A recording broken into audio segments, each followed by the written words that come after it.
Hello, everybody. Good evening here from Phoenix, which is the present center of webinaring. I've been all over the place, up north of the Arctic Circle and back in the Temple of Silence in southern Finland, and then in Chicago, and now here. But the point is, as long as it's possible to broadcast, we will do that. I had something planned for tonight, but I think I'm going to put it on hold just a little bit. There are right now about 19 or 20 of us, Alex, Annette, Bibi, Carl, Catherine, Clesia, Diane, Helen, Karen, Leah, Linda, Marianne, Mariut, Martha, Paul, Renee, Ruby, Vera, and Winnie, and plus those of us on staff, Brett, Joe, Olivia, and myself at the moment.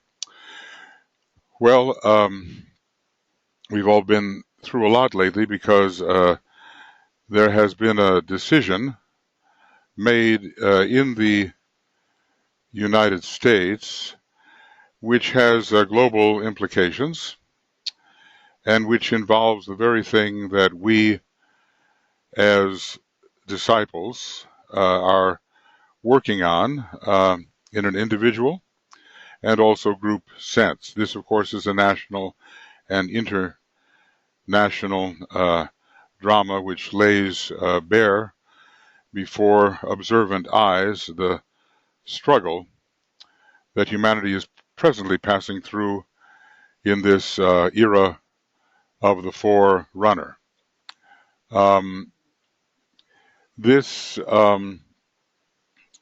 struggle is between the soul and personality of humanity. I don't think that any one of us has a monopoly on being entirely the soul or entirely the personality. We're all some kind of mixture.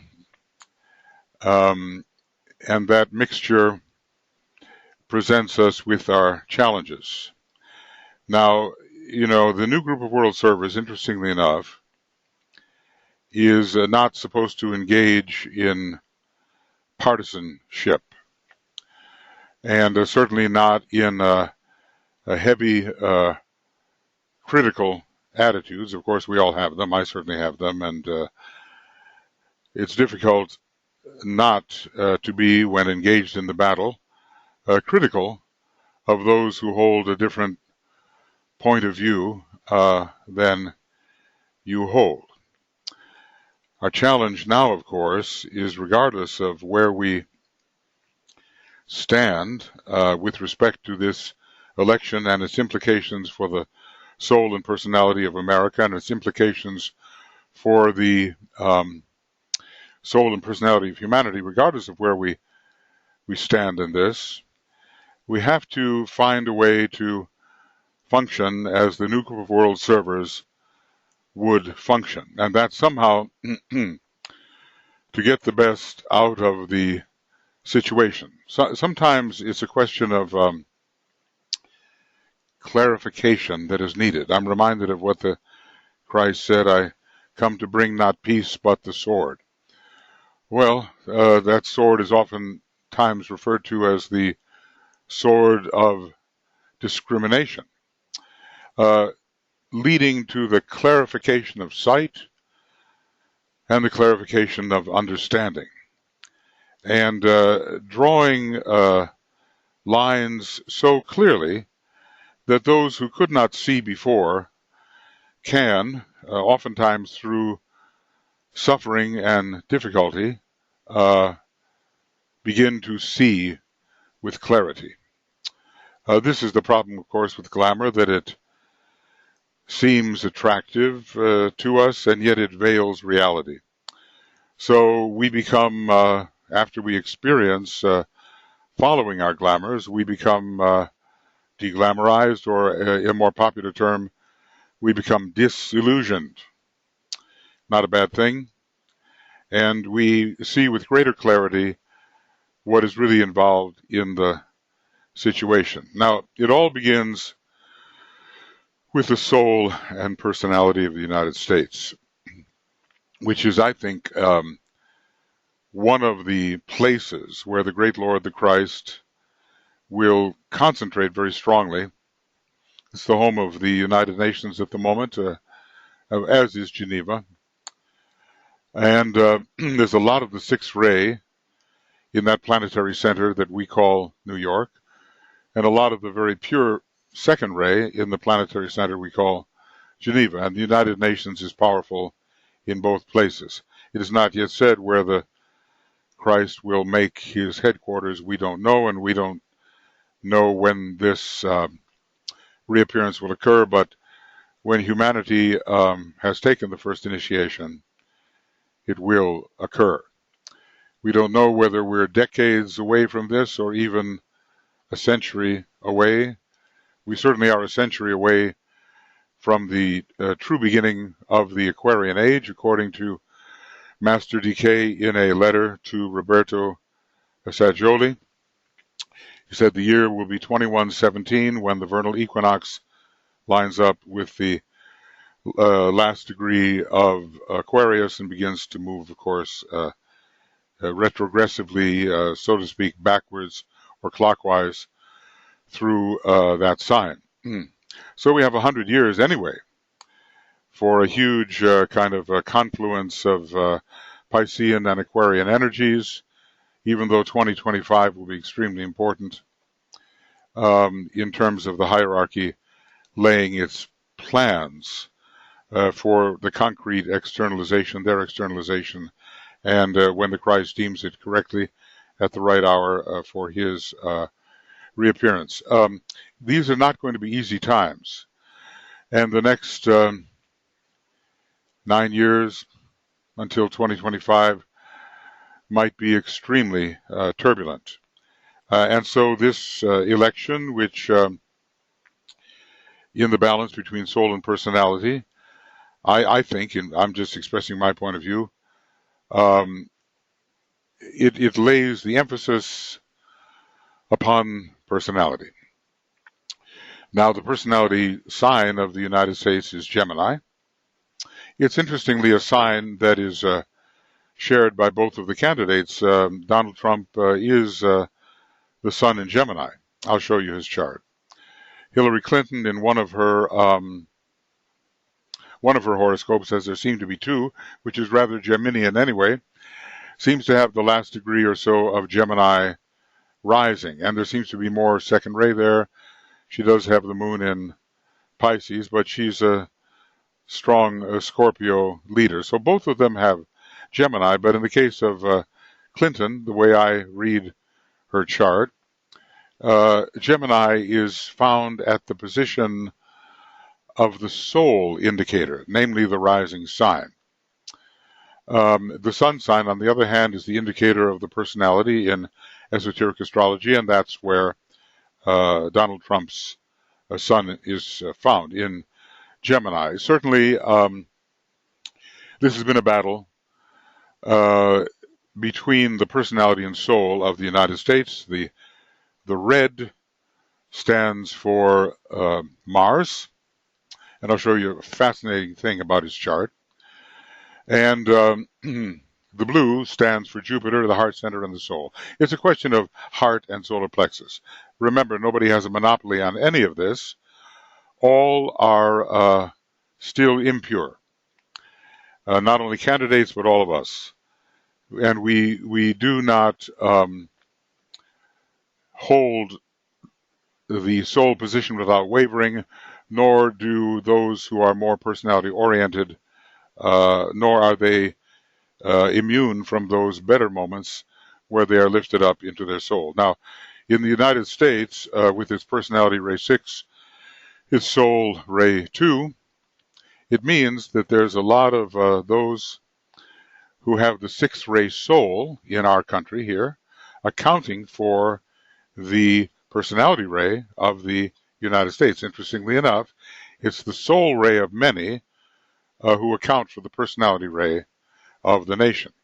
And we know we have a plethora, I mean, we have an abundance of six-ray souls in our nation, and they are, the election has tipped towards them, in my view.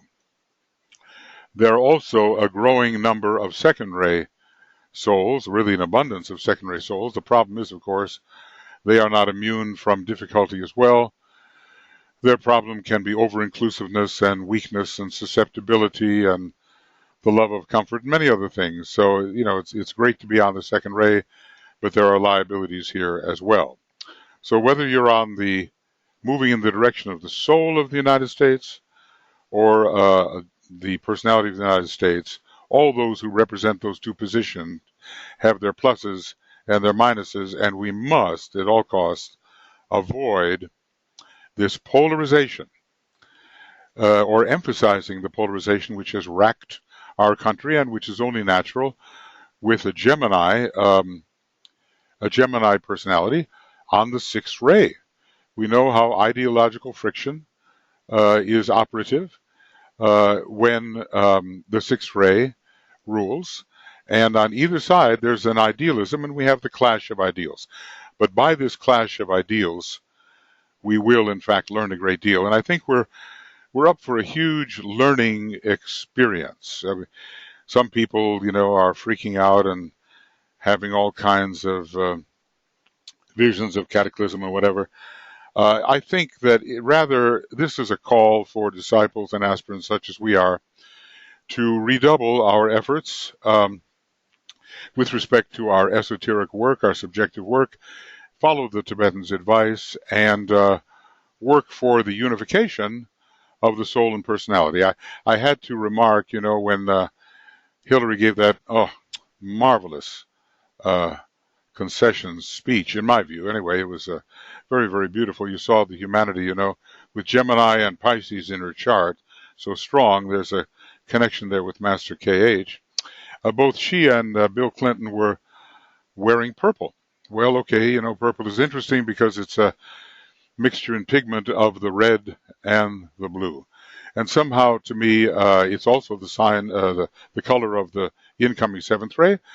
And it indicated also the ability or the will to merge the soul and personality of humanity. And I do believe that will be coming. After we learn the lessons of this period without getting into all kinds of fanatical positions, because even the good, whatever side you're on, you can get into a fanatical position, and it will only further the division. So this is a time for everybody to stand on principle.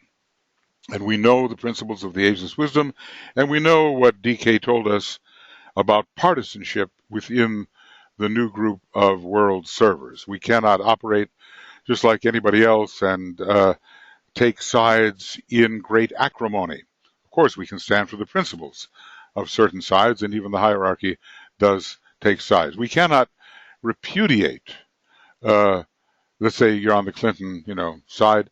We cannot repudiate the people who have voted for Trump, because from their perspective and from the perspective of the losses they have undergone, they are voting, they think, for the better individual. And we do have a nation in which freedom of speech, freedom of thought are all to be encouraged. The worst thing that could happen right now is to have an incredible 4 years of violent partisanship on either side. And believe me, violence is occurring on both sides because the personality runs away with people and they don't control it from the soul. We can, however, control the situation more and more from the soul and seek the kind of unity which is desirable. It's going to be a hard one, and I think, Mr. Trump will also find that this is not anything like a dictatorship, and it's not like running a business as a CEO. There's all kinds of checks and balances here, and hopefully he will be a quick learner. And as Hillary said, we have to give him a chance. In other words, we have to have an open mind, and who knows, some good things may come out of this, and certainly the clarification of consciousness will come out of this, and maybe by the time next elections occur, there will be a correct balancing. Nobody holds the position of soul entirely. We all have our foibles, and, we're ready to cast the stone one way or another, but we can't do that because we are not without sin. We are not without our difficulties, and our most important thing is to purify our own nature, our own group nature, and to work in a powerful way subjectively so that the consciousness of humanity can be illumined by all that we will be passing through. There's so many things to be said about it, and basically I wanted to dedicate this time for us to be able to discuss the implications of this recent election. Now, I want to, this is Donald John Trump's horoscope. It's a very interesting one. It's a very powerful one. He has the sun in Gemini, and everyone has a soul. Everyone has a higher self, and when we bless people, whoever it may be, interesting thing is we're not just wait a second. Let me straighten this out a bit. We're not just condoning anything they may do. We're calling upon the soul of any individual when we bless their higher efforts.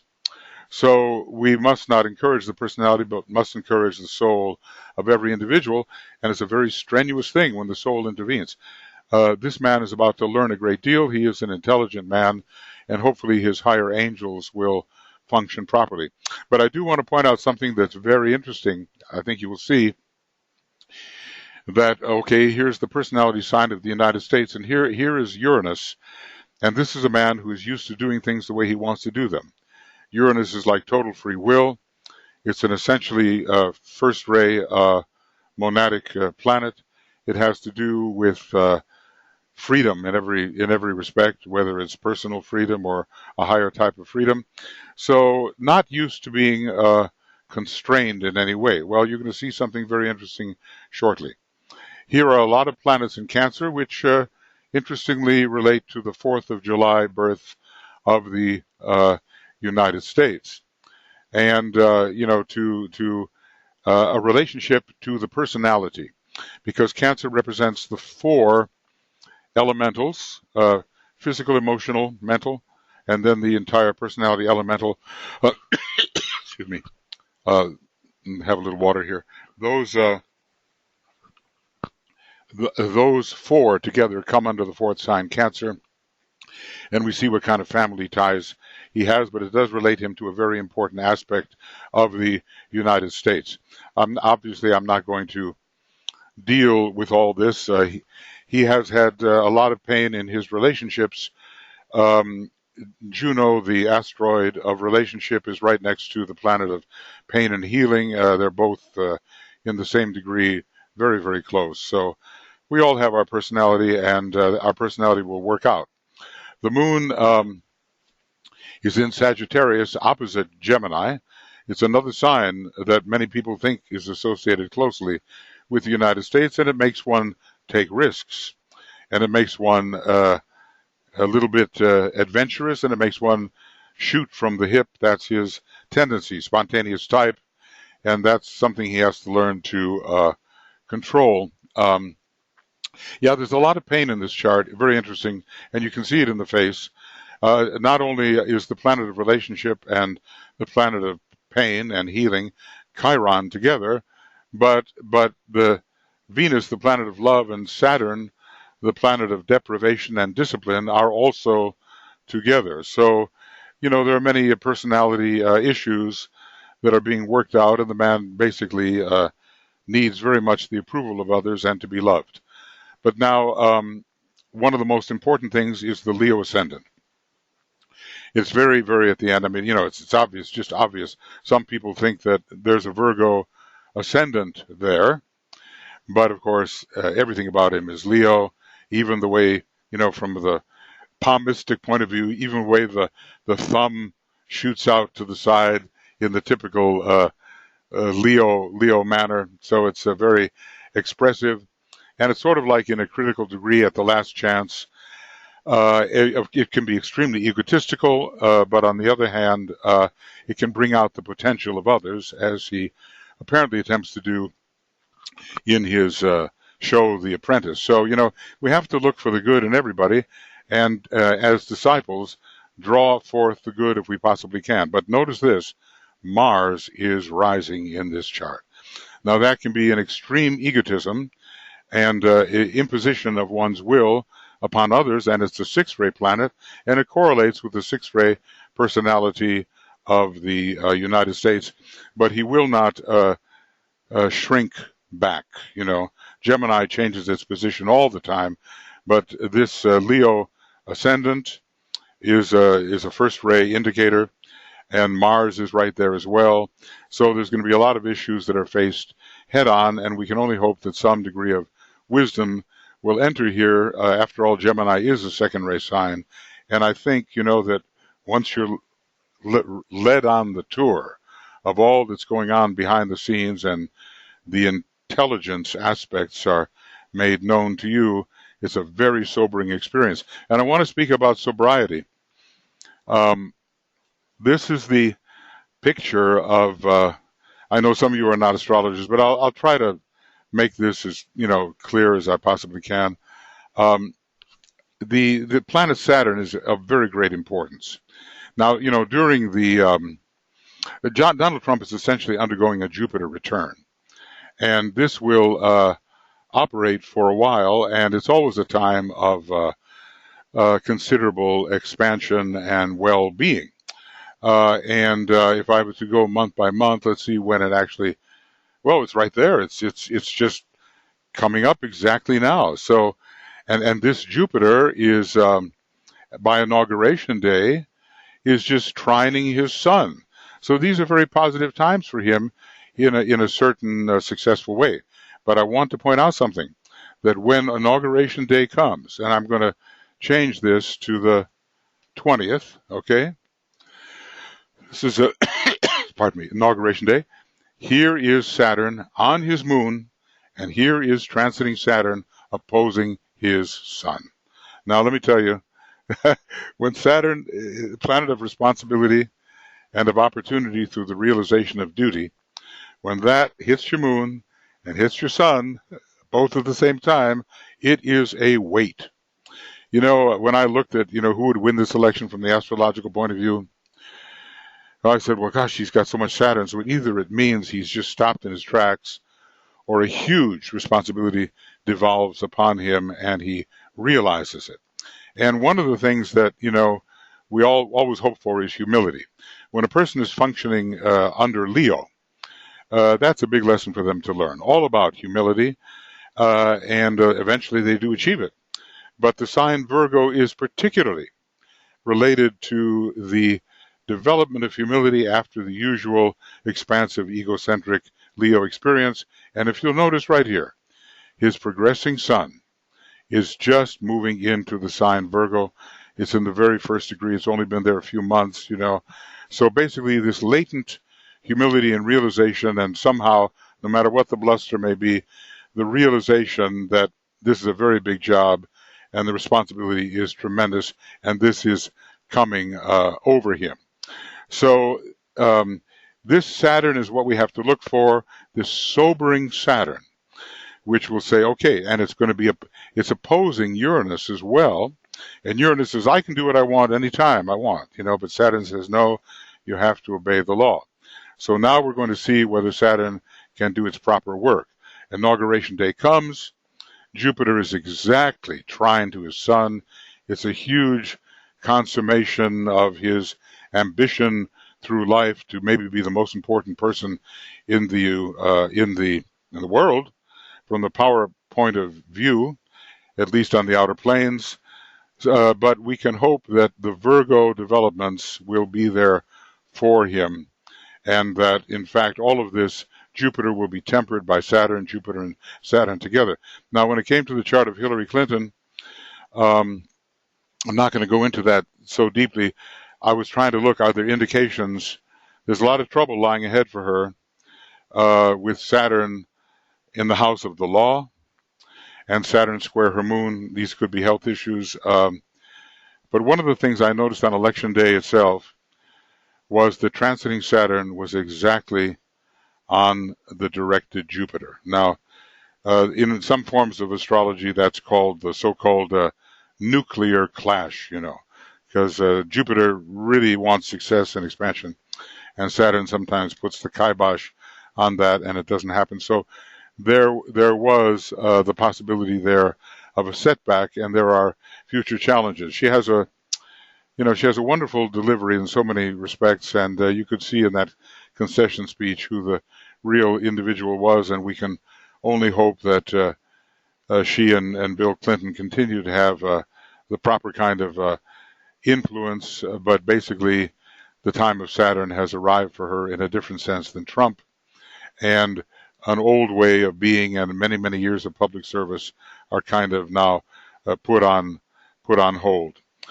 So that's what I think happened in her chart, this unexpected Saturn with Jupiter combination. And well, now, the die is cast. I think she did represent a lot of the blue, represented a lot of the second ray, and that eventually in this country must emerge, and a kind of third party, the Tibetan predicts. Not the left, not the right, but something in the middle that is representative of the new group of world servers will emerge. So we have to work towards that, and it's a healing task. We have to remember that all those people who are swept away by Mars. Now, okay, Mars. Mars is the physical body. Mars is the emotional body. Mars is the lower mental body. Mars is the entire fourfold personality. They are swept away by their elemental life, and that's the stage of thinking that they're at. Now, somehow, the solar plexus has to rise into the heart in this country especially, and it will have a very strong effect on humanity, which eventually will have a second ray soul rather than the fourth ray soul that it now has. So in this time, we cannot further the divisive forces, no matter how self-righteous we may feel about our position. I mean, I know all about that. I have a lot of sixth ray, and I've been on the sixth ray, and I certainly know I can be right and you can be wrong and all that. But in the larger perspective, some kind of holistic healing, some kind of seeing the other person's point of view, and trying to meet the needs of other people, and trying to share in an attitude of enlightened reason, this very second ray in a sense. This is what we must promote, no matter how horrified we may be at this candidate or that candidate. It's been a terribly divisive campaign, and people really, the rejection factor for both candidates, unpopularity factor, is so very, very high, which tells you there's a lot of projection, psychological projection going on when they are evaluated. We cannot give into that. We cannot create a war between the ideals that we want to see and the ideals that are trying to be brought forward. We have to look for what is good in any proposal, what is good in any person, and do our best to bring forth the soul in all who are involved, and that is our subjective task. Now, right here in the esoteric field, I know there are people for Trump and people for Hillary, and they are absolutely sincere in why they think that one or the other would be the better candidate. But we have a country in which freedom of speech, freedom of thought are allowed, and we cannot get into the acrimony which our sixth ray personality will promote, the sixth ray personality of the United States. Ours is a completely different role, and it is what the new group of world servers are supposed to do. So we have to read up on that, how the Tibetan tells us we have to behave with respect to political national process.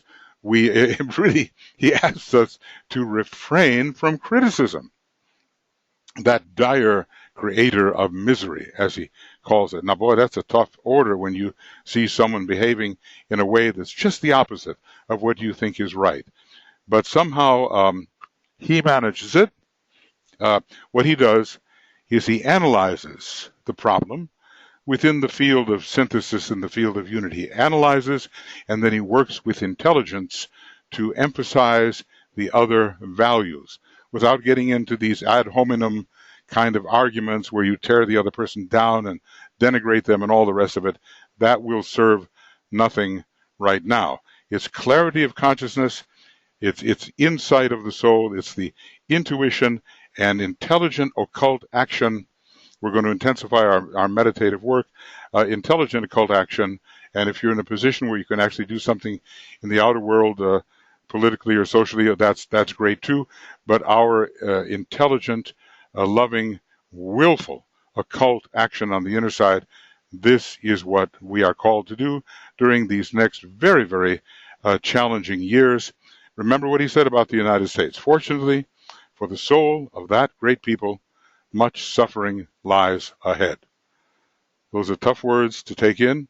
Fortunately, for the soul of that great nation or people, much suffering lies ahead. We grow by pain, and we see whether our choices have been correct or incorrect, and we learn, therefore, to stand back and use our mind, enlightened by the soul, rather than just our emotions and our passions, to which we are likely to do, having a six-ray personality. And remember how many six-ray souls there are all over the world right now. They're preparing to go out of incarnation, and the manner in which they do so is most important. Hopefully it will not be in the kind of conflagration of a third world war, which must be avoided at all costs. So we must use pure reason and the soul sight to love and understand and draw forth the best from everybody concerned. Everybody's good on the inside.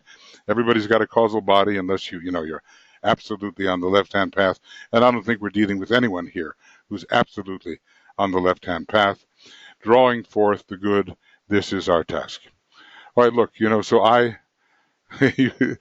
sat here right before the meeting and I said, look, everybody's been thinking about this. It's in the atmosphere. We've been working with the glamour of hatred and the glamour of separativeness. Oh, and there's such hatred and separativeness on all sides. Whether you're on one side or the other, so much vitriol and criticism, et cetera, is being expended. So nobody's clean, nobody's pure here. And it seemed to me to be an opportunity for us to be able to discuss some of these thoughts. And that's what I'd like to do before we have our meditation, is open the floor to you regarding questions, your own thoughts about this process, your own uncertainties, the way you would like to act under the circumstances. If this was just a U.S. election, I'd just be quiet, okay? But this is so much more. This is all about the soul and personality of humanity and the inevitable warfare between them before a great clarification comes, just the way it is in our own life. We fight it out. We may fight it out for lives and lives, and the battles that will come will be clarifying of the consciousness of all those involved, and hopefully then the right hierarchical values can slowly and properly emerge. So, let's see. Let's see where I am here. I could do Hillary's chart, but I don't think under the circumstances. I told you the main thing there. Extreme sensitivity, and she could have channeled through that elevated Pisces moon a lot of the benevolence and compassion which people have not seen in her. Many people have not seen that. They projected their own stuff, She could have done that, and the Gemini, those are Master Kutumi signs. Gemini and Pisces, she had a lot of that. But, a lot of toughness. Very well trained in every respect. And people will be analyzing this forever, what really happened here. But it has happened, and now we have to make the best out of this situation. All right, so now I'm going to call upon you, and maybe you will, maybe you raise your hand or you put in a question and or a statement or a thought, and Brett will help me here field all this.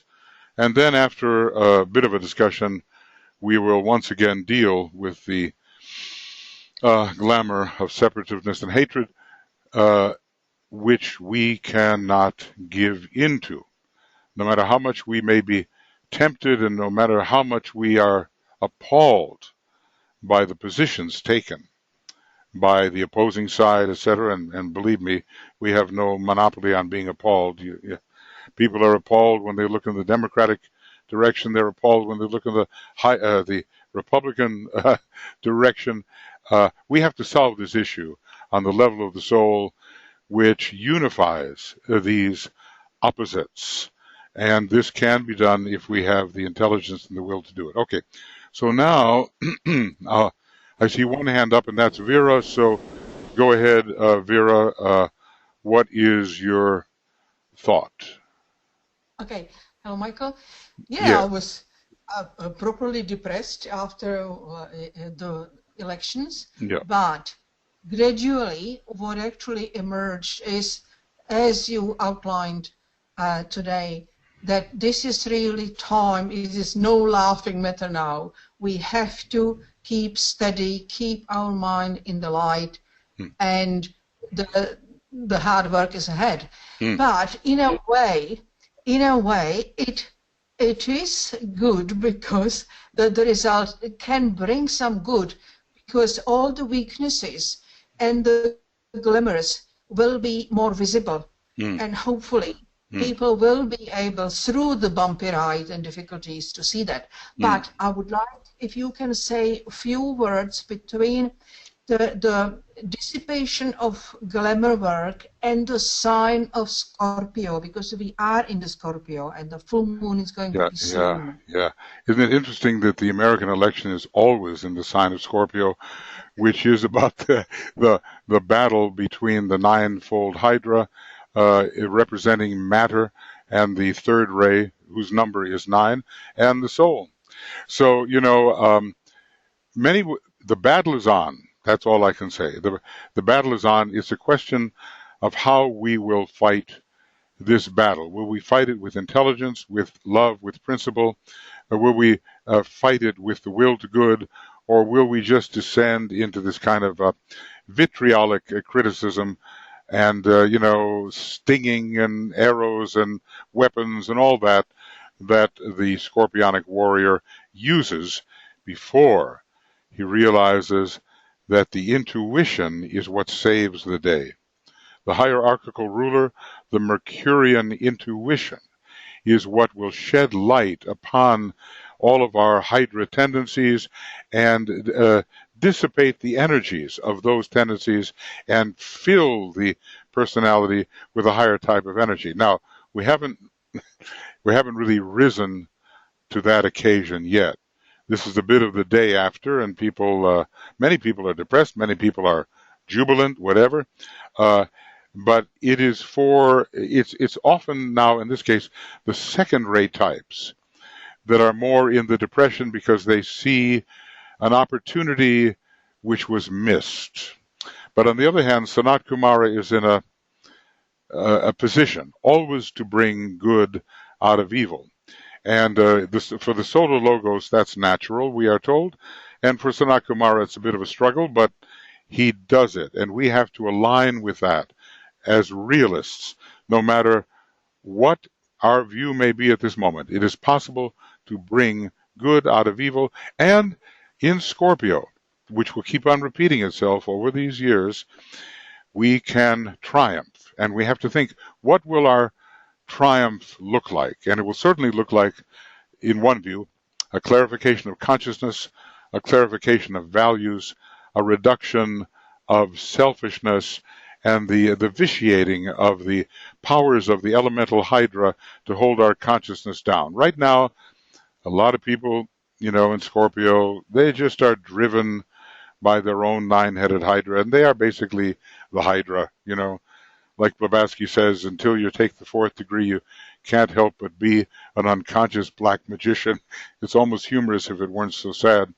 But so a lot of people are just driven by their personal needs. And of course, if you feel that you've been left behind economically, you feel your life has been reduced. You feel that there are elites in Washington that don't care about you. They just care about enriching. If you feel these things, you look towards someone who offers you maybe a solution. So you have to meet these needs of the personality, like Maslow says. You've got to meet these needs before you can really undertake the hierarchical set of needs. So you can understand where they're at, and we somehow, really have to represent Christ in the hierarchy, who hates no one. There's no hate involved. I saw there was a demonstration today. No fear, no hate. It was obviously, the people who were for Hillary, and that's very, very right. But we're going to do that in a subjective way, and the power of Scorpio, a tremendously powerful sign with Mars, Pluto, and Mercury, can help us uh, live according to the higher potentials, where we go up into the higher light. Don't forget, as monads, we're all Scorpio. Very interesting. All of us human monads, our place of service is on the Buddhic plane, ruled by Scorpio. So we're going to carry that with us and get rid of the lower poisonous aspects of it and rise into the glorifying, triumphant potentials of this sign. We can't get away from it, and the fight is on. So that's my perspective, Vera, on the situation. Thank from you. a scorpionic angle. Okay, thank you for your thoughts and questions. Okay, so let's see. I'm going farther here. Thank you. And Carl, please go ahead. Yes, Michael. It was on my mind, for even a couple of days or longer, that you were going to address this issue. I knew you probably had something planned, but I was thinking, I hope that you really just address this issue, because it was like a monkey on our backs. Yeah, it's the elephant in the room, right. Or whatever. Yeah. But I also felt the distress over this whole issue. But I also kept thinking to myself that people, as you say, people were left behind. I can drive out into the country and see the blight, or even in some of the cities where people have been left behind economically. And it's very distressing. Indeed.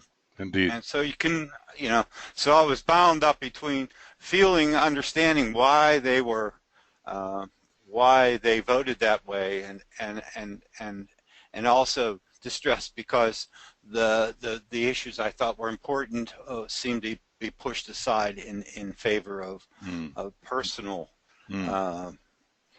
gain, but also trying to understand. So it was a tug of war between those two issues. Indeed. There's no easy answer to this. One can understand the law of economy and the large corporations wanting to make their costs reduced, and of course, when they farm the jobs out overseas, there's a tremendous reduction. It leads towards globalization. Globalization is an eventual good. It will happen, and happen in the right way. A premature globalization will prevent the souls of the individual nations from expressing as they should. You can hardly point to a nation of the world where the soul ray is dominant over the personality ray, where the soul sign is dominant over the personality sign. It just doesn't occur yet. So before there's anything like we might call an homogenization of the population of the world, there has to be the ability for these high soul qualities to emerge in each nation, and then in synthesis, all of these things will be rightly integrated rather than just in some kind of homogeneous setup. So, it's not like globalization is all good and national development is all bad. These two things have to work together, and If we just follow the law of economy and we forget the people in our own nation, we are not taking care of Bethlehem, if you know what I mean. We have to take care of Bethlehem before we also take care of everybody else. So this is also an issue, and it has to be considered. And there's been a rebellion here of the people who have felt, rightly or wrongly, but probably rightly, that the system has taken away many things from them that they used to have. But I also want to say this, Carl, that, whenever you try to go back, Japan tried to go back to the samurai warriors. Germany tried to go back to the ancient Aryan Superman. Italy tried to go back to the grandeur of Rome. Whenever the Black Lodge is at work, there's always this going back. And you cannot do that. It's against the forward movement that is intended by hierarchy. I mean, you just look at all these people who want to reestablish nations, want to reestablish their own grandeur, their own excellence, their own prominence, their own Leo, if you will. Never works, never works. So this whole thing about make America great again, it can't be a going back. It's got to be make America greater in a new way according to its soul ray. And that's going to be the true greatness of this country with its very generous second ray soul. Another comment, Michael, on what you're saying. I know when they came up with that saying, make America great again, I couldn't help but thinking exactly what you're saying, and even amongst some of my members of my own family is that, it's, we need to get back to where we were. And I knew that was certainly not the case and cannot be the case.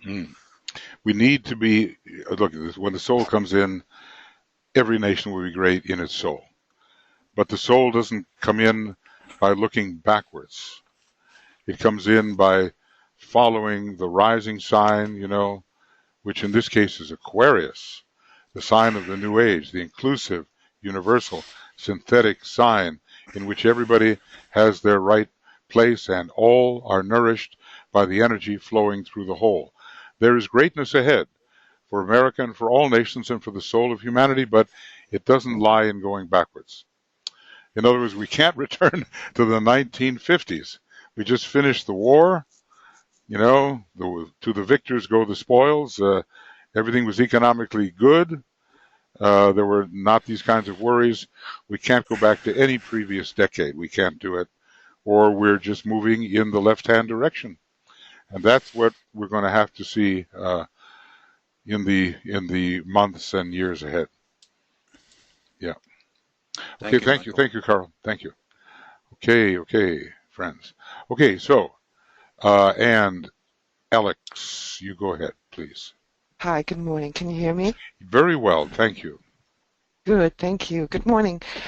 First of all, Michael, I want to thank you so much for the letter that you sent out. The spiritual union we shall seek will eventuate.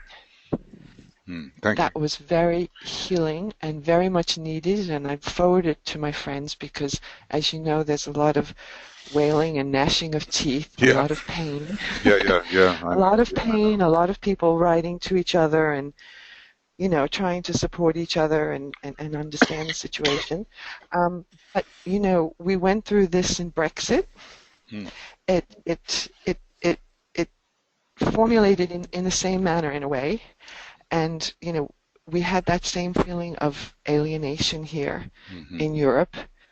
People not wanting to walk out their front doors, wondering what's going on. Yes. And you could almost see this same kind of energy building up and this about to happen. So it was kind of familiar and, to me, expected, but you always hope, for the best. But I think any words of healing are really helpful to everyone. Thank you. Second, I wanted to say about the concession speech that Hillary made. I'm so glad that you mentioned that because I don't think enough emphasis has been given to that. That was, I think, extremely significant. The way she delivered it, what she said, the quote from Scripture, "We shall reap if we do not lose heart." my respect for her just mounted Yeah. exponentially after that, and I was once again distressed, as I often do when I watch the news, that the very first BBC program in the morning did not give any attention to that concession speech. Yeah. And our BBC is supposed to be unbiased, but unfortunately that doesn't happen. Well, so it was a real soul moment, I thought. It was the real soul moment. So I felt moved to do what I do, which is I write in order to express what I feel. And so I wrote about it. I submitted my article to the Huffington Post like I do. It hasn't been published yet, but I pointed out that the popular vote was won by Hillary, first of all. Okay, it was a very slim margin, but she did win the popular vote. Secondly, that to keep it in perspective, as we all tried to do with Brexit, that 60 million people out of 320 million voted in each direction, right? So we, just in order not to collapse into despair, yes. We have to keep that in perspective, that 50% of the nation did not speak. 50% of the voters did not speak. And, that's the same thing with Brexit. It was only 17 million out of 65 million. Yes. So, but, we can't know. Of course, we can see the energy, so we know the nation is divided. But still, we have to look at the figures to take some kind of perspective and inspiration. And lastly, I wanted to say that if anyone hasn't seen it yet, Donald Trump's meeting with Obama, that was a highly significant, to me, soul moment as well. I mean, if ever we thought that Obama could be a disciple of high initiation, how he handled that, and also to see the touch of humility from Donald Trump. Once again, I'll just finish it, I had the same feeling after Brexit when Boris Johnson was appointed Foreign Secretary. All of a sudden, these people are struck with, as if they don't even know what energy carried them through to this situation. And they are struck by the momentousness of where they are now. And that was all over Donald Trump's face. So as you say, we can hope.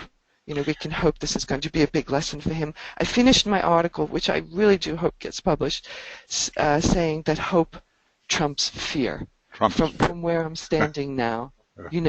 This overwhelming feeling of, the 5 stages of grief and the depression and the anger.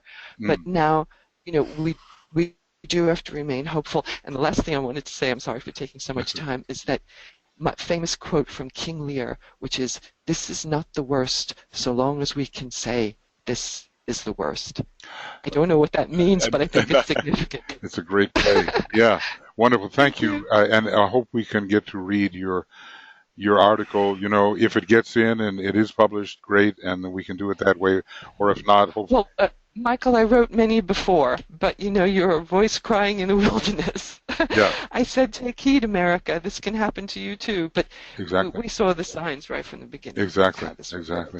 Well, okay, but it will be good to read your article somehow, whichever way we can. Thank you, Alexandra. I appreciate that very much. Okay, so now look, there was Leah and then Karen. Leah, are you still there? Yes, I am, Michael. Yes. Just very quickly, for those people in the United States in the group, just realize that it really is a world event. The shock resounded through everyone. And the great gift, I think, that the states have given the rest of the world is it allows us a perspective, because these very same issues are happening in every single nation, for some progressed further along than in others. And with all the ordinary man talking about we have to get back to values before the US situation happened, one can only hope, and I think from what I've seen on the television with the politicians, is that this is a huge wake-up call for the politicians of every nation, that they do have to take responsibility. They do have to understand, work with the political true, and not allow this alienation to keep on growing. But anyway, I see it as a gift, because it allows us to see it at a distance. It could be. It all depends how we respond. When I'm always amused and horrified at the same time, Master Moria says, "The worse, the better." So it's a very shambolic perspective, and it means, well, just confront now what is there and rise above it. And then he says, obstacles are possibilities. When will you finally learn, he says, that obstacles are possibilities? Now, look, I know many sincere disciples, I've got to say it, that see things from exactly the opposite point of view, and they woke up feeling this is a good morning, And so I'm not going to denigrate their position. They have their own reason for thinking so, and there are points, to be made and points to be debated. But whatever it is, beyond partisanship is the wholeness. And if this can help more people see first the other person's point of view and then how it all fits within the whole, then maybe we can kind of fulfill that fourth ray integration formula, where you're told to move on a pace. Where is that thing? I just want to point that out if I can, because it's move on. And the first thing is it creates dialogue. Yeah. First step. Yeah. Exactly. So let's just see if this, because remember, we are a fourth ray. We are a fourth ray group, in so many ways. And let's see. Here it is. The word goes forth from soul to form. Remember, we are a fourth ray soul in humanity.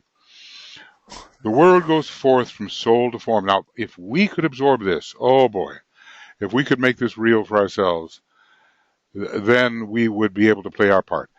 The word goes forth from soul to form. Both sides are one. There is no war, no difference, and no isolation. The warring forces seem to war from the point at which you stand. Move on a pace. See truly with the opened eye of inner vision, and you will find not two but one, not war but peace, not isolation but a heart which rests upon the center. Then shall the beauty of the Lord shine forth. The hour is now. So that's page 363 of Esoteric Psychology 2, and it's the integration formula for the fourth ray, and of course, obviously, it's got to be applied to the present fourth ray soul of humanity. Okay, and Karen Gritska, please go ahead. Yes, can you hear me? Yes, and I'm turning my volume up just a little bit, so make sure yeah. Go ahead. Well, thank you. I very much appreciate this discussion and everyone's comments. And my question is about, you mentioned a third party that will emerge, that the new group of world servers will be involved with. Could you say more about that, and do you see seeds of this now? Well, of course, you see in the enlightened people, the points of brighter light amidst all the dim light, you see the seeds there. But I think that we are not fully at that point. I think first, the necessity for the appearance of a synthesizing, unifying group has to dawn. I mean, everybody I know is just worn out by this bipartisanship, which is, a constant struggle, always emphasizing its own point of view on the left or the right. Now, the need has to be seen for it. People like ourselves maybe do see the need, but more and wider has to be seen. Now, how's that going to happen? Astrologically, Libra gets stronger and stronger in the planetary horoscope. Rayologically, the fourth ray comes in from its monadic aspect in the year 2025. It's already been operating and growing stronger and stronger. The energies will be with us, and the loss through fatigue, through fighting, through what you call a Pyrrhic victory, where, yeah, you may win, but everybody's dead on your side. This Pyrrhic victory syndrome is going to be realized, and we're going to become tired of the loss of energy that comes through this constant warfare without appreciating the other person's point of view. So, the quality there will be appreciate the other person's. Put yourself on self-mute. I'm the only guy that's allowed to cough here, okay? Put yourself on self-mute, and except when you're actually speaking. Yeah, you bet. Anyway, see? Okay. So anyway, the qualities of that, Karen, respect for the other person's point of view, the four freedoms, of speech, of worship, of from freedom from want, freedom from fear, the respect of that shambolic statement that came through FDR, the realization that constant warfare just is an enervation. You remember the great flu epidemic that came in after the First World War? Everybody had just worn themselves out. They had no resistance anymore. We have to realize that nobody is the victor with this constant, psychological bloodshed, shall we say. And then we will realize that everybody has a point of view. And like the fourth ray, we will have the blending of the conservative and the progressive, because both are needed. You can throw the baby out with the bathwater if you're too progressive. And if you're too conservative, you never grow and you never experience the new things. But that's what I'm hoping comes out of this period. Will it be 4 years? How long will it be? Probably there'll be a lot of fighting, I don't know, but so that's why people like ourselves, subjectively and in our conversations and all the rest, it's not so much for and against. We have to hold the position the Tibetan advised us when he told us about the new group of world servers, a fourth ray group under Taurus illumination, and we see move on apace. And you will see not two but one, not war but peace, not isolation but a heart which rests upon the center. This is our position, and we try to convey that position to other people, recognizing that everybody has good, and we try to invoke or evoke the good in everybody, and that will be one of those inclusive features of the new central party, you might say, the party of integrating the past and the future in such a way that the true values are preserved. That's what he tells us, how the fourth ray type serves. So that's my shot at it at the moment, but I'm sure we could all meditate on it and think about what this new party of the future would be like.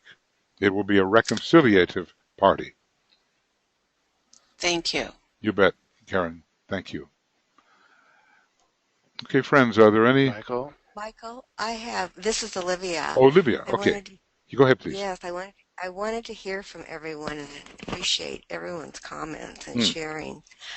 I want to mention along this line of bringing people together that there's going to be an event online, a day of healing and reconciliation, this coming Sunday from 3 to 5 p.m. Stephen Dinan, the Shift Network, has organized this. I've helped with it. And it will be people speaking like Marianne Williamson and Dr. Oz and Ben Carson and others along that line, the Reverend Al Sharpton.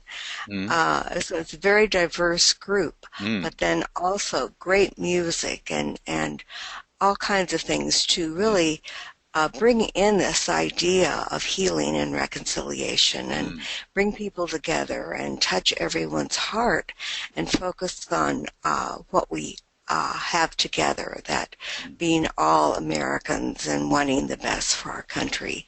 So I invite you all, I'll give you the website to find the link for it, and then it can be accessed online. But it's www.dayofhealing.us. So it will be 3 to 5 p.m. Eastern Standard Time, so you can adjust it for your time. It will be for 2 hours, and it should be very uplifting, inspiring, and hopefully helping in what is really, we know, a long healing process. Excuse me, and a long period of reconciliation. But we have to begin, and we all can do things with the people that we know and we interact with, and can help bring in this spirit of connectedness, oneness, and working for the highest good of all. Thank you, Olivia. That's very important. And so that's good. And dayofhealing.us, Day of Healing, Eastern Standard Time from 3 to 5. I've got it written down, and I'm sure that a number of us have written it down. So we'll see what we can do. It's this Sunday, is it? This Sunday. Right. Which is the, I think, the 13th. November 13th. Yeah. Very good. Excellent. Well, intelligent, loving people are responding to the obvious situation. Now, we can really make this a learning experience for America and for the larger population of the world to see what it takes to bring forth the soul of humanity. No situation has to be so dire that people go into a panic. I'm leaving, I'm going to Canada, all the rest of it. This is a time for us to stand, and we don't stand with hatred, we don't stand with criticism, we stand with understanding of the values which have to be preserved, and we stand for those values, and we develop a unitive perspective. Everybody's got a perspective here. This is the interesting thing about the fourth ray. He says you can't move too fast forward, you can't stay back too long. So, and therefore, no dangerous gaps will occur. Read what it says on the mode of service of those upon the fourth ray. It's also in esoteric psychology too, and it shows the very constructive bridging work of the fourth ray, the soul ray of humanity, present soul ray of humanity. Thank you, Olivia, for bringing that up. Okay, now, Brett, were you saying that there are other? Michael? Yes. We have a written comment from Rebecca. Okay, let's see where I can find that. In the questions. Yeah. Oh, goodness. Let's see if wait, Rebecca. Yeah, there it is. Okay, got it. But I'm having a little trouble making it appear, and I do want to be able to see it. There we go. Okay, and let's see what's. I do want to be able to see that. So there's questions, and I'm pressing questions like you taught me to do, Brett. And now I'm trying to see whether I can. All right. Well, I can't make it appear on my screen, so Okay. You read it, and we'll do the best we can. I'll read it. No problem. Hello from down under. Right. What is the impact of the heightened solar plexus activity over these last months on such a vast and planetary scale? And a comment, I was astonished to say the least of the mainstream media being so partisan, especially the editor's note at the end of each article about Trump on Huffington Post. Yes, it was a very declarative statement. It was extremely partisan, and it was the point of view of the editors.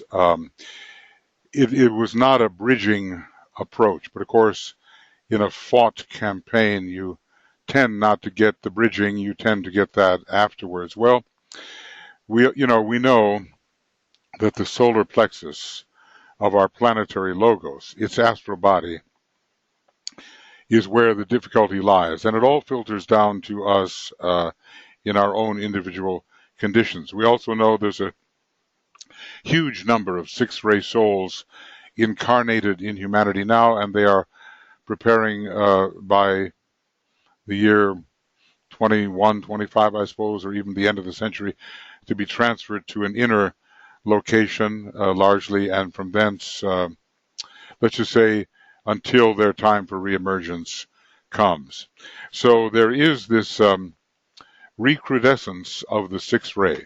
We not only see it in this election, we see it in all the fanaticism of various religions that try to impose their point of view. We see it in the ISIS phenomenon. We see it in the possible war between religious groups, largely the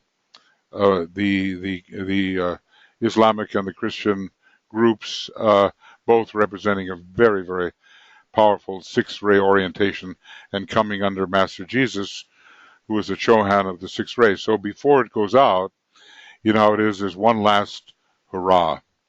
Now, we haven't even seen the climax of this yet. The sixth ray is going to express in its fullness in days and years ahead. And the question is, will it be somewhat neutralized by the year 2025, or will it continue to express throughout the 21st century in that rather violently energized manner, as the Tibetan discusses? So I think we're into a ray cycle, and what happens when a ray is beginning to be withdrawn, and great events, very strong battles or elections or things like that, tend to bring out the expression of these recrudescing tendencies. And it's not all good, but if it's visible, this is the thing. People have to see what it is, where it's going, what its potential is, for good or ill. They have to see. The consciousness has to be raised so they can see. And we certainly are getting that type of demonstration in this election.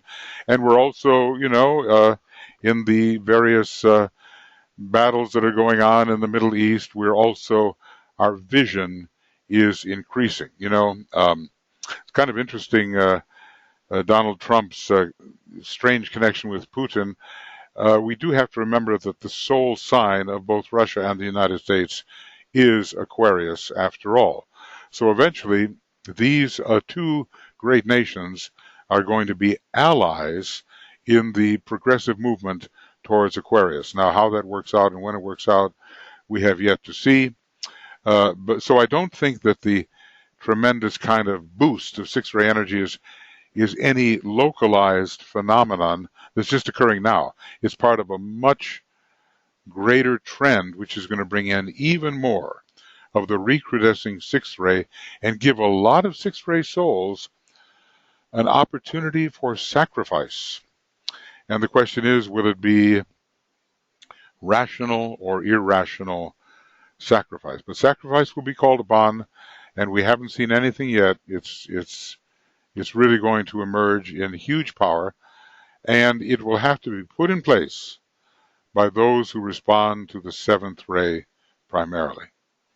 And we discussed that. You don't have to have a seventh ray soul, but there's that whole new method that's ruled by the seventh ray, and there's a division between the two, and the sixth ray must subside, and those who respond to the seventh ray, that ray must grow. So that's my response, Rebecca. Is there something else that you are looking for? Or did that help a little bit, perhaps? Okay. If you see anything, Brett, you let me know. Because for some reason I can't get the question sheet up there. Nothing more. Okay, thank you. Well, look, Tempest Fugit here, time is... okay, here we go. Helen. Yes, Helen. Go ahead, please, Helen. Oh, hello, Michael, and thank you for going into this. As a Canadian, we're very, very aware of what goes on Yes, in the yes, U.S. yes. On a different vein, it is said that a percentage of the U.S. population are reincarnated Atlanteans. And how or does karma play a part in this scenario? Mm-hmm. Well, from my perspective, we are all reincarnated Atlanteans. At least we know if we're on the Earth now and we're not a Vulcanian or a Mercurian, smaller groups which came in only in the fifth root race from those particular planets already with their egoic lotus somewhat developed. If we are not those who came to this country, excuse me, uh, came to this globe for development of the second petal and development of the love process, then we all have great experience in Atlantis. Because in Atlantis, the latest group of individualizers came in. A lot of first ray monads came in Atlantis.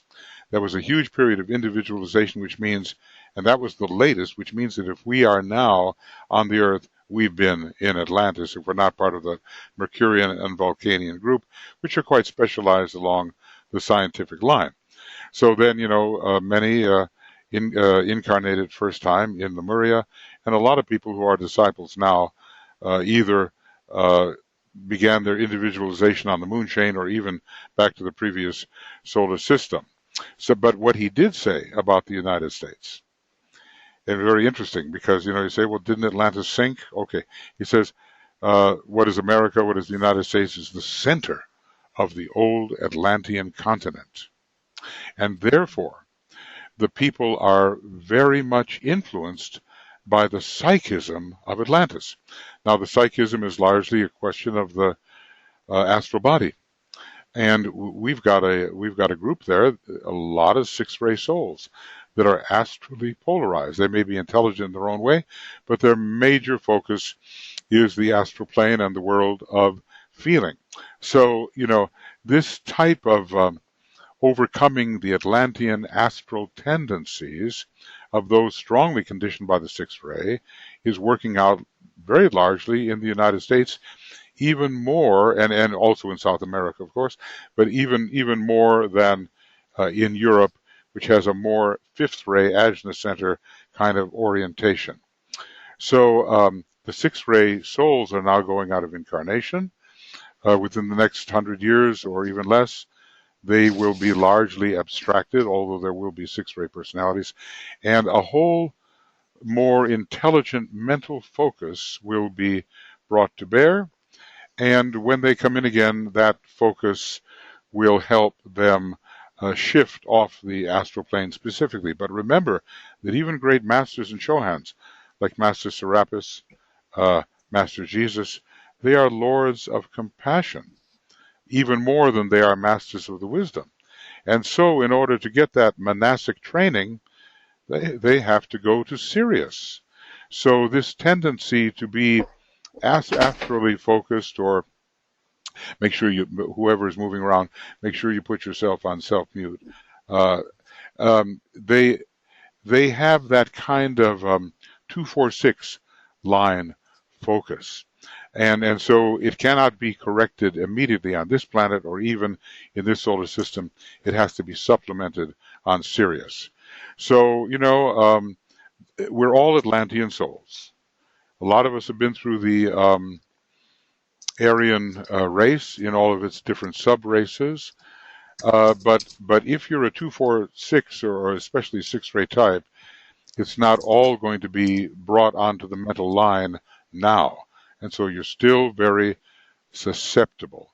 And if you're in the United States, which is the center of the old Atlantean continent, the sixth ray and psychism, very, very prominent, and therefore glamour, very, very prominent. So we have to learn how to help such people and ourselves find a way towards the clarification of consciousness. Well, thank you very much. Thank you, Helen. Thank you. Okay. Michael, Yes, go ahead. Brett, go ahead. we have a comment from Alex. Okay. Here in the UK, we had the opposite media situation during Brexit. The right-wing press, not the liberal press, completely supported and infused the public with pro-Brexit ideas. It's so clear that our job is to listen to the soul and heart and see clearly and keep out the noise of the media. Yes, it's a great act of discrimination, you know. Sometimes the media is very helpful and sometimes they just push a certain point of view which is not inclusive and not appreciative of the other's point of view. I mean, basically, look, everybody's a soul and everybody has a point of view based upon their consciousness. Now, can we listen? Will we listen, or will our defenses immediately go up and we get into a big argument about all this? There's been so much stress in the United States. Families, I mean, at war with each other, you know, how to heal the cleavages in families caused by the issues that have emerged in this particular election.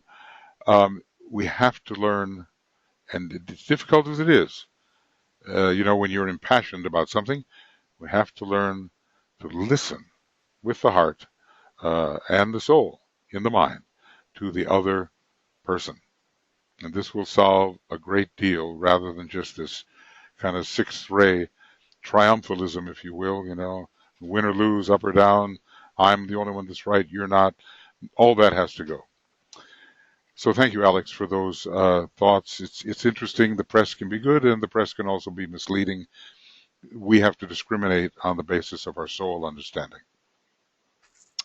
Well, friends, we're getting there now because we're getting there.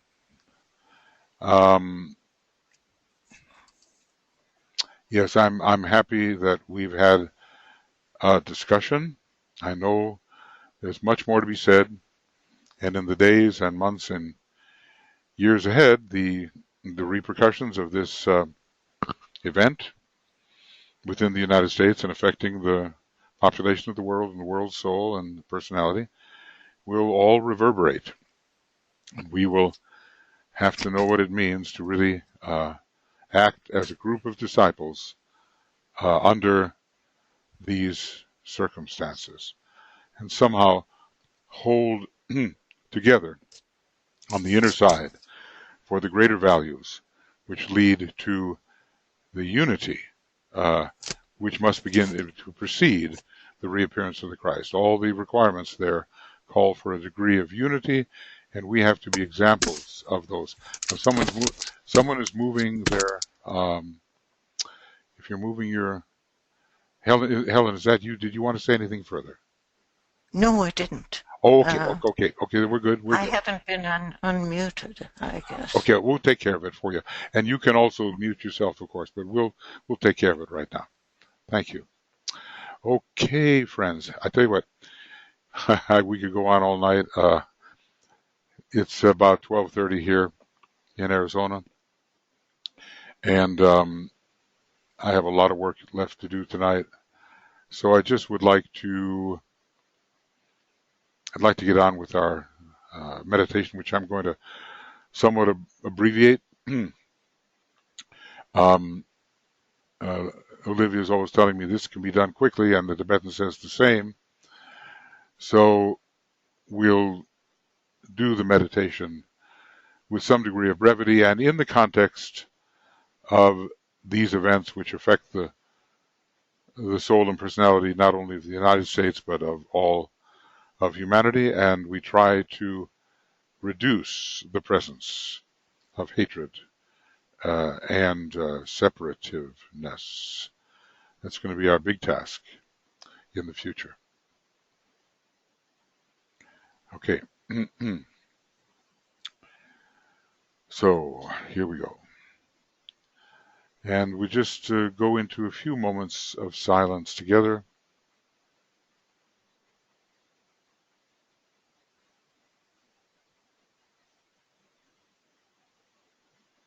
And feel the impression of the energies that can come in the silence.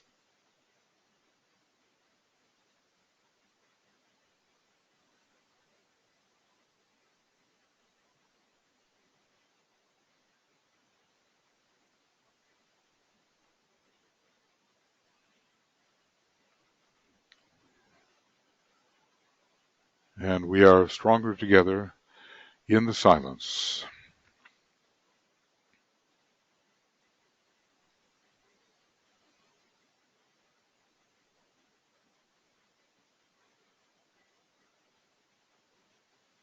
And we use now the protective formula. As a soul, I work in light, and darkness cannot touch me. I take my stand within the light. I work, and from that point, I never move.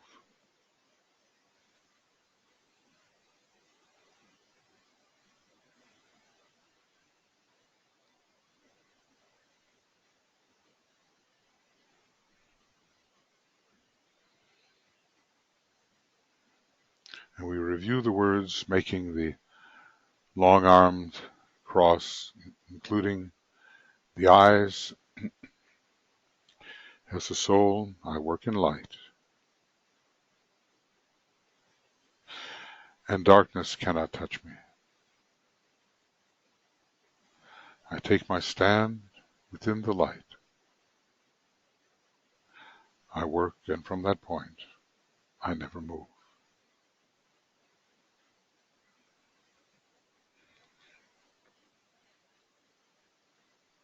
We draw up the light of matter into the mental vehicle and fuse it with the light of mind, visualizing.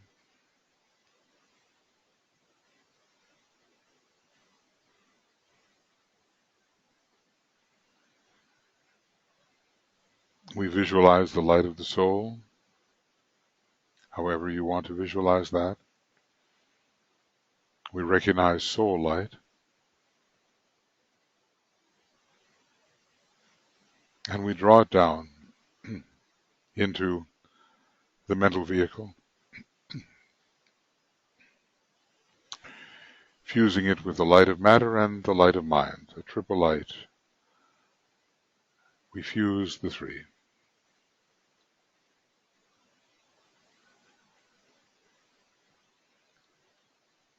And we then say together, the light is one, and in that light shall we see light. This is the light that turns the darkness into day. Sound aloud.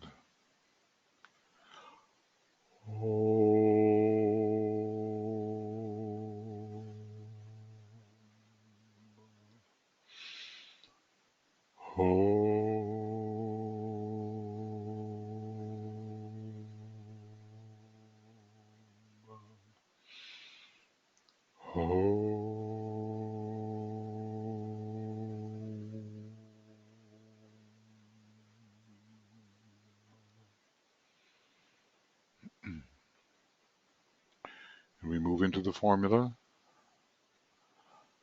and we say the following together. Radiance are we and power. We stand forever with our hands stretched out, linking the heavens and the earth,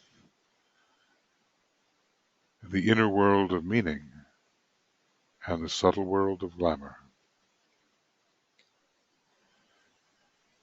We reach into the light and bring it down to meet the need. We reach into the silent place and bring from thence the gift of understanding. Thus with the light we work and turn the darkness into day. And with these thoughts we turn our searchlight on, out onto the astral plane. A great group searchlight made of all the searchlight of the participating members.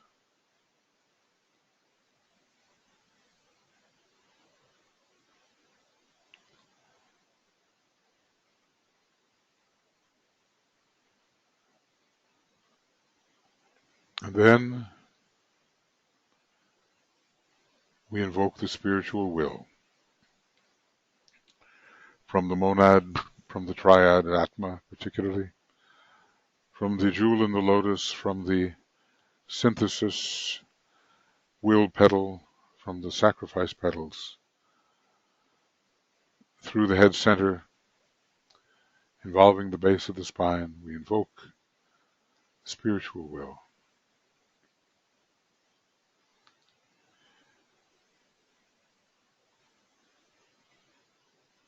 A very real power with which we can willingly align. And we add then our creative imagination of our beam,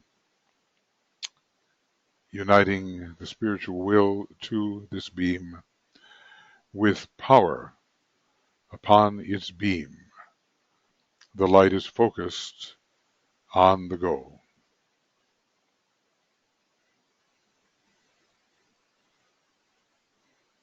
Strengthening the beam. Then our words of power are uttered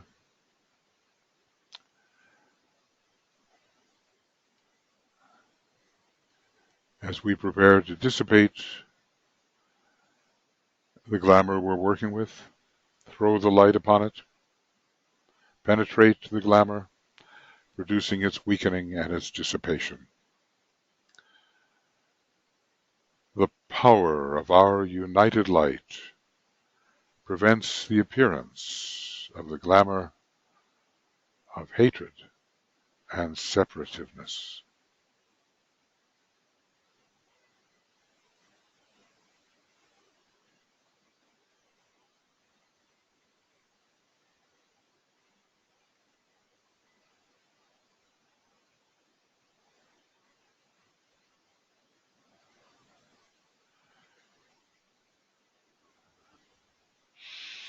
The power of our united light negates the quality of the glamour from affecting humanity.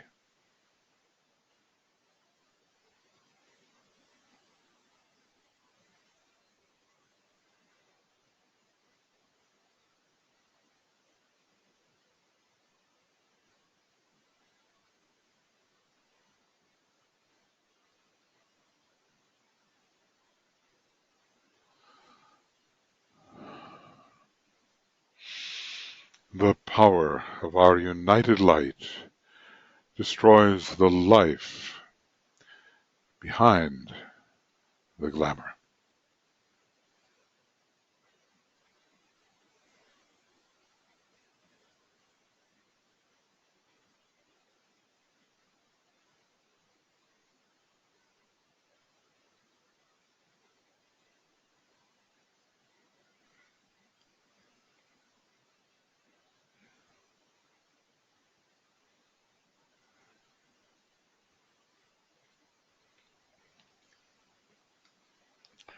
And now in the 5 minutes of silence, and with intensity of purpose, we see the work proceeding, the penetration of the glamour, its weakening, its dissipation.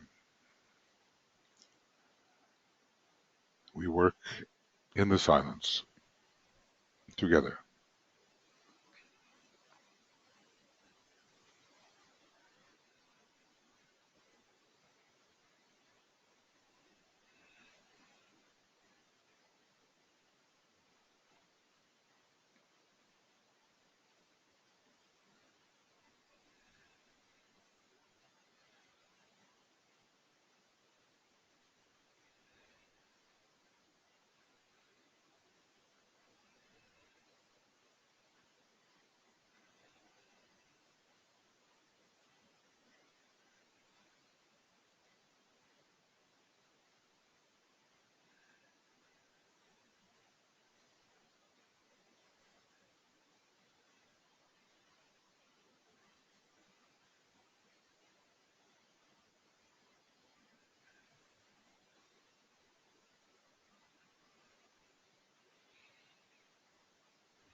The clouds are dispersed, and the sun of love and unity and inclusiveness shines.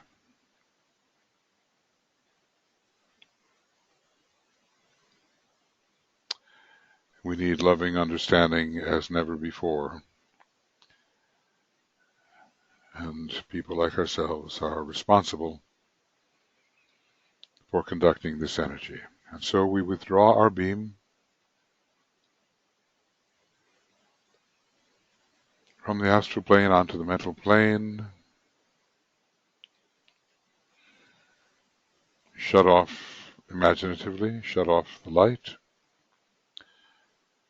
and we sound the Om 3 times, confirming the work we have done.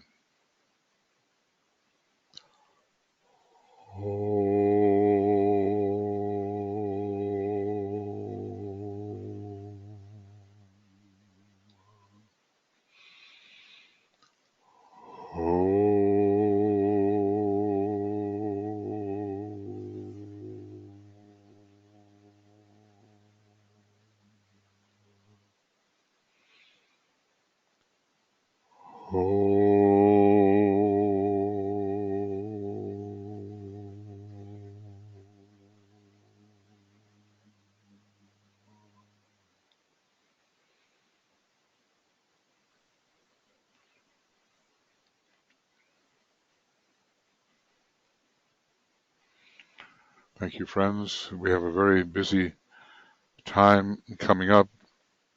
We will continue the Ask meditations. We have the Soul of Nations tomorrow. Yeah. And the Attracting Money for Hierarchical Purposes on Sunday GMT, where there is a conflict of time. The pre-full moon meditation and the exact full moon meditation in Scorpio are coming up. So if the Ask meditations conflict, the moon meditations will take their place. Maybe Brett or Joe, if you'd be so kind, can you put into the chat box the timing and link for the pre-full moon and the actual full moon? I think on the 14th GMT, and then we have important Foundations of Triangles meditation webinar. And I'm going to ask Brett and Joe to put that in the chat box. I know you have to scramble a bit to do that. You should have received a letter on this, everybody. And then Tuija has been promoting our understanding of the conjunction of Pluto with Vega and its opposition to Sirius. Now, the final Vega-Pluto conjunction is occurring on the 15th GMT. And so the triangles meditation will kind of lead into that, because we want to use this occasion to strengthen the triangles network and to pull in these very powerful Vegan, Syrian, Plutonic energies. So that's going to be on the 15th GMT. And also the Esoteric Foundation of Triangles on the 15th GMT. As I say, you should have gotten 2 letters about this, and if all is well, I don't know if we're there yet, but if it's possible to get those things together, I should have done that ahead of time, but if Brett and or Joe... Working on it. Okay, yeah, exactly. I understand. You should have received this. So we have a lot of work coming up, plus what Olivia told us about on Sunday. This strong reconciliative program, Eastern Standard Time, 3 to 5 p.m. on the 13th. So we'll leave this on just a little longer so you can get those links. Just copy them and you'll have them, unless, of course, you have registered receiving them, which you should have done.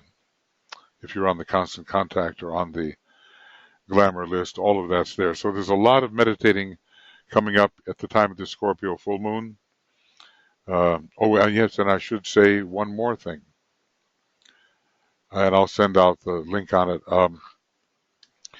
Harold and I are doing a lot of work on music here, and the Scorpio solar fire ritual oratorio meditation, it's just about ready, and we're going to broadcast that, which is a meditative opportunity with music, probably on the 16th. So I'll let you know when that will be, and you can listen and participate in the Scorpio experience as it's done with meditative opportunity, oratory, and music.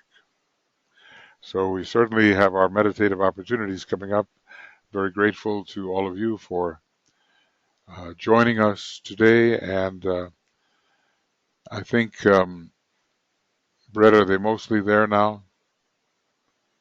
We have something in the chat box, and you can. I have the full moon full moon is there. And webinar there. I'm having trouble with the triangles one. Sorry. It's okay. It's okay. Anyway, the triangles, the foundation of triangles, what I'm going to do in this webinar is discuss the flow of energy in the diamond, as DK gives it in esoteric astrology.